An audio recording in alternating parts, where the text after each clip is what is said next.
ነገር እየመሰለኝ አይደለም። እሱ እንደሚወድሽ ይነግረኛል። የማየው ነገር ደግሞ እንደማይወድሽ ነው። አንቺ መውደዱ እንጂ የሚያደርገው ነገር በተግባር እየታየሽ አይደለም።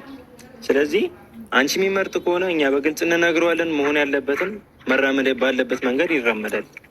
አይ እሷን ነው የምፈልገው የሚል ከሆነ ህይወትሽ ይወጣል። አዲስ ህይወትሽን ትጀምሪያለሽ ማለት ነው።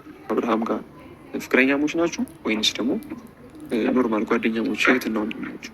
አፈቅርሻለሁም አፈቅርሃለሁ የምትባባሉት እናንተ ናችሁ ብትባባሉም ማለት ነው። እና እንደዚህ አይነት ነገር አለ ወይ እናንተ መሀል? አፈቅርሻለሁ ብሎሽ ያውቃል ብሎሽ ያውቃል? እኔ አንድም ቀን ሰምቼ አላውቅም። እውነት ለመናገር እኔም እንደዚህ 100% ሆኜ የምናገርበት ምንም አንደበት የለኝም። እና ቢለይሽ አንቺን የሚጎዳሽ ማለት ነው? እኔ እንዲርቀኝ ስለማለት እስኪ አንተ ንገረኝ፣ ቢለያት እሷን ነው የሚጎዳት?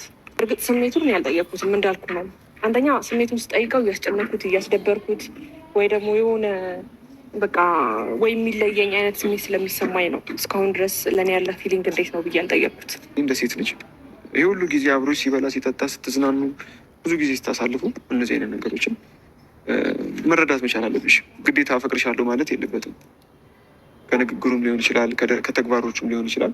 የምትረጂው ነገር ነው። ከጓደኞቹ ጋር ኢቨን ከሩታ ጋር ሁላ ሲታላቃሉ። ስለዚህ እኔ ፍቅረኛሽ እንደሆነ ነው የሚሰማኝ።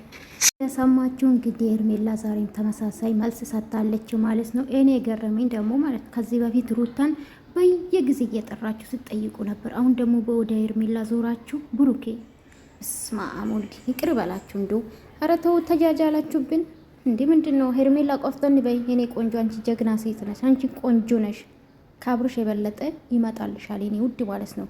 ከዚህ ውጭ የወደድሽ ሁሉን አታገኝም። በቃ ራስሽ ሆነሽ መገኘት አለብሽ ብዬ ነው የማስበው የኔ ውድ።